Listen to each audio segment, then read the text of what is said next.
There's a man who is known for the tales he has sown, told to children young and almost full-grown. One sly cat dons a hat, one Horton hears a who, and a Grinch who stole Christmas got a new heart too. He was a doctor named Seuss, but not a doctor at all, just a man who loved writing for both big and small. On today's Biographics, we offer the story of Ted Geisel, the American author.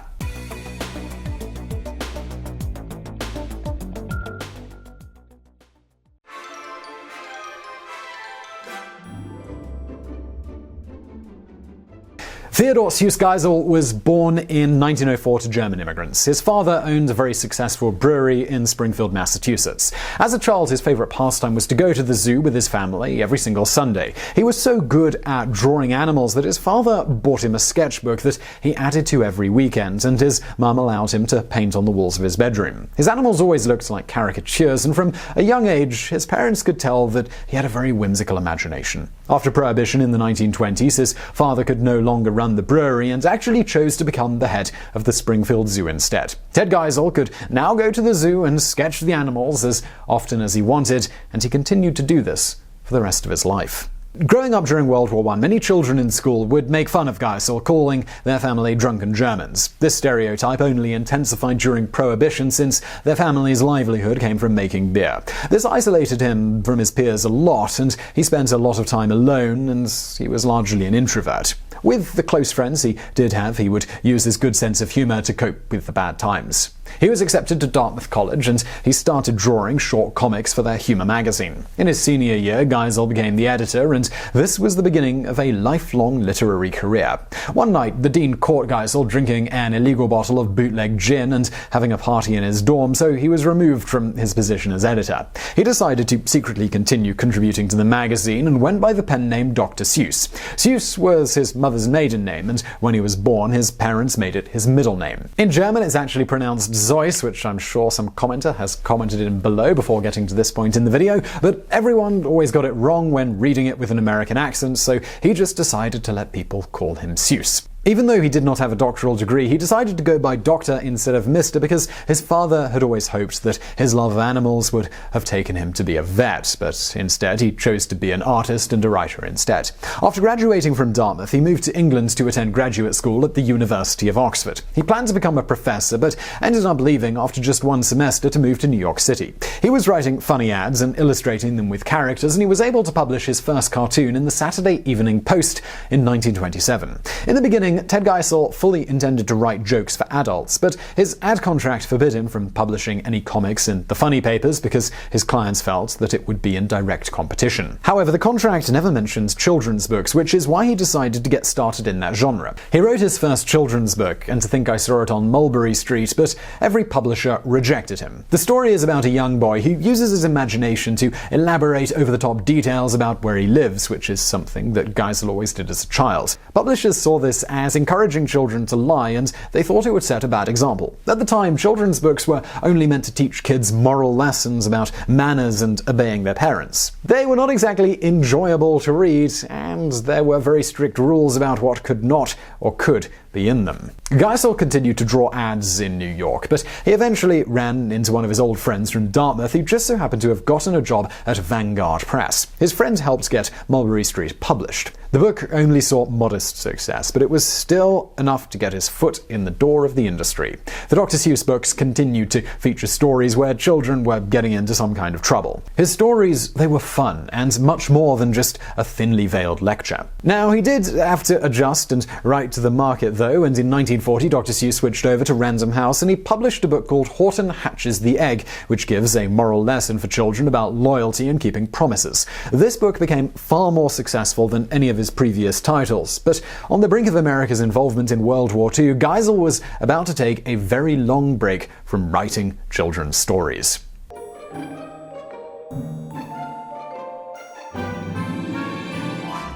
For a long time, Geisel stopped sketching pictures of whimsical creatures and began drawing Hitler instead. What? What? He felt that political cartoons were so important that he started working for a liberal newspaper called PM, which published his political commentary. For years, the United States refused to get involved with the war, and Geisel strongly believed that the country needed to help the people suffering in Europe. He finally got his wish, though, because the United States entered World War II in December of 1941. Geisel wanted to join and serve in the army, but he was already in his late 30s, which was far too old. However, he enlisted anyway, and after looking over his resume, the army recruiter made him into one of the propaganda playwrights, and he earned the title of Captain Geisel. They moved Ted Geisel and his wife out to Los Angeles and put him in charge of the animation unit. This is where they worked on propaganda cartoons for the US Army called Private Snafu, which were very popular among the new army recruits. Dr. Seuss wasn't the only famous name to come out of the army playwrights, though. Chuck Jones was the director of Looney Tunes, and he directed the cartoon series. Stan Lee of Marvel Comics was also one of the playwrights. Ted Geisel wrote and directed several propaganda films, including ones that were called Your Job in Germany and Your Job in Japan. At the time, he was being criticized for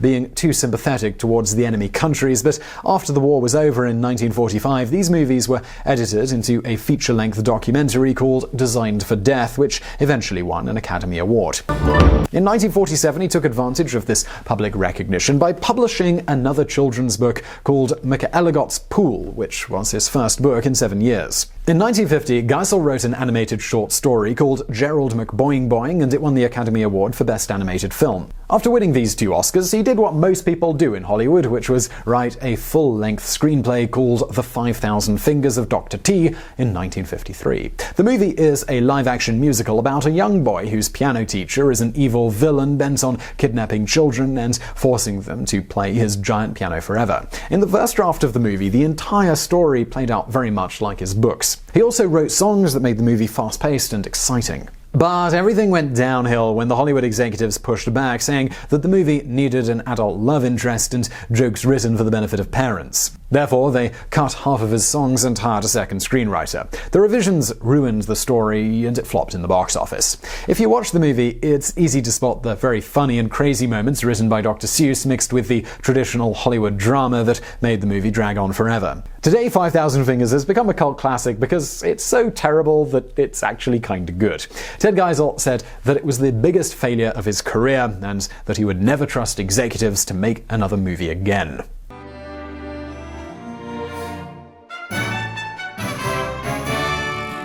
After taking a long break from writing new books, Ted Geisel learned that children's literacy rates in the United States were dramatically low. So, he decided that he was going to do something about that. This is when he wrote The Cat in the Hat, and it was published in 1957 when he was 53 years old. He purposefully wrote the book with a very simple 225-word vocabulary to ensure that nearly every elementary school child was able to read it. This book exploded in popularity, and it truly did help increase children's literacy rates. By 1960, it sold over 1 million copies, and parents were now searching for more Dr. Seuss books that had been published in the past. One of Geisel's friends gave him the challenge of reducing the vocabulary down to a mere 50 words, and he accepted. This is when he wrote Green Eggs and Ham, which was equally as successful as The Cat in the Hat. He proved that writing doesn't have to be about showing off a big vocabulary. The important thing is to tell a good story, and he was a genius at doing just that. Geisel became head of children's literature at Random House and edited his own books, as well as contributing to the popular Berenstain Bears series. Now that Geisel was in charge, he made the new goal of Random House's children's book department to make the stories as simple as possible so that children would understand every word and enjoy reading the book instead of struggling. This way, it would improve children's literacy because they would feel good about the experience and crave reading more books. A lot of famous authors wanted to be a part of this project, including Charlie and the Chocolate Factory author Roald Dahl and even Breakfast at Tiffany's author Truman Capote. They both tried to pitch manuscripts to Geisel. But even though they were both amazing writers in their own right, their children's books they were rejected for not fully understanding the simplicity that Geisel was looking for. Geisel started working 7 days a week, writing and illustrating, and published at least one new Dr. Seuss book every single year. The stories seem simple, but he once said that he wrote over 1,000 pages before he could narrow the story down to just 60.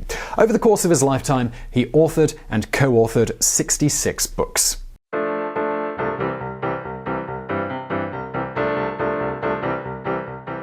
Throughout his life, Ted Geisel got to enjoy the success of having a superstar pen name without the annoying and invasive parts of being a celebrity. Even though his picture was in newspapers across the country and he received over 1,000 fan letters a day, very few children actually knew what the real Dr. Seuss looked like, so he could still blend into society without drawing a lot of attention to himself.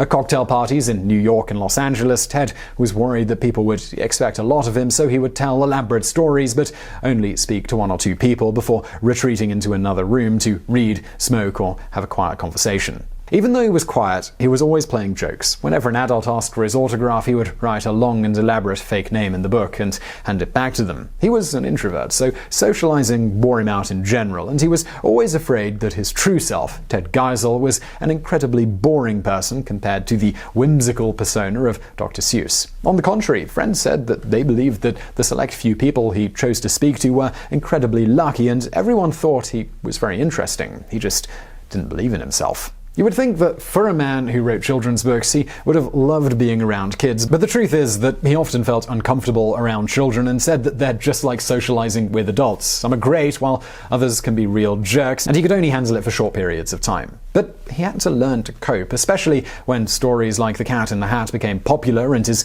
agent encouraged him to go on a book tour. One time at a shopping mall, he slipped away from a crowd of children and started playing pranks on mall employees by altering the displays. His agent actually caught him changing the prices of designer shoes to make them less expensive. Ted did not want to disappoint the kids, though, because he knew that when children imagined Dr. Seuss, they expected to see someone out of Whoville, but he was just a normal guy. After a few awkward speeches at elementary schools, he decided to stop being himself and act like Dr. Seuss. He started speaking in sing-songy rhymes that he wrote ahead of time and thought of clever answers to frequently asked questions. After he started essentially playing a character, he felt far more comfortable. Even though Dr. Seuss wrote children's stories that were loved around the world, his personal life was far more complicated. The story of the woman he fell in love with became one of the main scandals of his life. But in order to tell the whole story, we need to go all the way back in time to his college years. While he was a student at Oxford, Ted Geisel met a fellow American English major named Helen Palmer. She was 5 years older than he was and almost ready to graduate with her master's degree. She sat behind Ted in class, and when she saw his sketches of animals, she encouraged him to become an artist instead of a professor. He dropped out after spending just one semester in Oxford, but Helen went on to graduate. They got married soon after and moved to New York City together. She would eventually go on to publish several children's books of her own. For the majority of their marriage, Helen and Ted had a very happy relationship, and they were very supportive of one another's works. As a young girl, Helen survived having polio. Because of her poor health, she was not able to have children of her own. However, they enjoyed the freedom of not having children. He and Helen traveled to 30 different countries together. They went on to purchase their dream home in San Diego, California, and they even had a watchtower on top of a mountain. Helen would edit his work, giving feedback and also taking care of the household, while Ted worked in his office. For a long time, their marriage, it was pretty perfect. In 1954, just a year after his Hollywood movie flopped, Helen was diagnosed with Guillain-Barré syndrome, which is an incredibly painful condition where the body's immune system attacks its own nerves. She became completely paralyzed and was placed inside of an iron lung. If she were to leave this huge metal container, Helen wouldn't have been able to breathe on her own. For a while, they thought that she might die. Ted Geisel stopped writing and illustrating completely, giving up everything in his life to be by her side. Even today, there is still no cure for Guillain-Barré syndrome. Helen had to go through intensive therapy to learn to walk and talk again, but she continued to be very sick without much recovery time in between. To make matters worse, she was eventually diagnosed with terminal cancer. Like anyone who's feeling ill, Helen was no longer acting like her usual self. They started sleeping in separate bedrooms, and their relationship became more of a friendship. Ted went on to have a secret affair with a married woman named Audrey DeMond, who was neighbors and friends with the couple. Even though he had fallen in love with someone else, he never left his wife. But when Helen was 69 years old, she found out about the affair, and she couldn't handle the possibility that he may leave her. She felt that she was far too old and ill to start her life over and try to move on with someone else.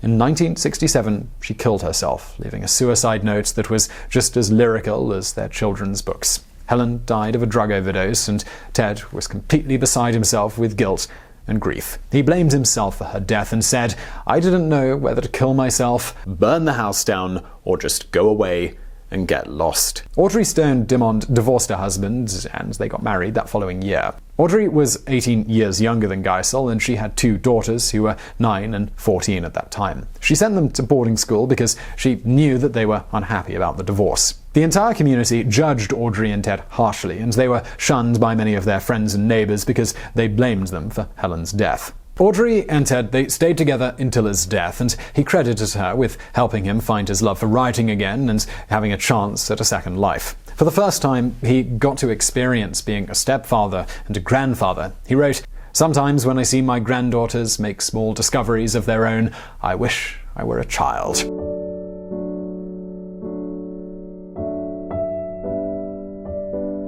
In 1984, Ted Geisel won the Pulitzer Prize in Children's Literature, and his stories were translated into 30 languages. Dr. Seuss is now considered to be a classic author who is taught to each new generation, and his books continue to be reprinted today. Theodor Geisel was diagnosed with mouth cancer from years of smoking, and he died in 1991 at the age of 87. 3 weeks before his death, he asked for a bed to be moved into his office so that he could be surrounded by the sketches and sculptures of his characters and have a view of the mountains from his picture window. When he was alive, Ted Geisel did not want any merchandise or movies to be made from his books. However, after he died, his wife, Audrey, became in charge of the Seuss brand. She chose to allow licensing to make toys, games, and Hollywood films so long as she was there to oversee the creative direction and make sure that it would have been up to Ted's standards.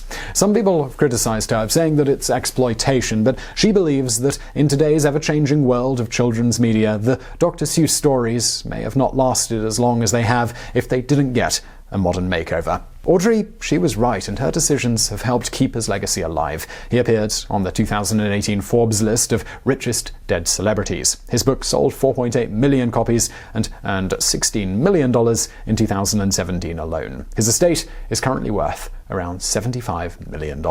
She gives a huge portion of the proceeds from her husband's royalties to the Dr. Seuss Foundation, which is a non-profit organization that donates money to various causes. So all of the money from those new Dr. Seuss movie remakes are actually going to pay for college scholarships, libraries, school art programs, and cancer research. Surely Ted Geisel would be happy to know that even years after his death, his stories are still making a difference with children everywhere.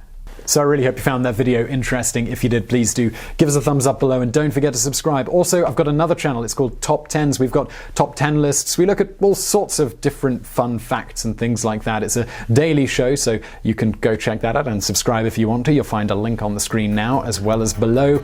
And as always, thank you for watching.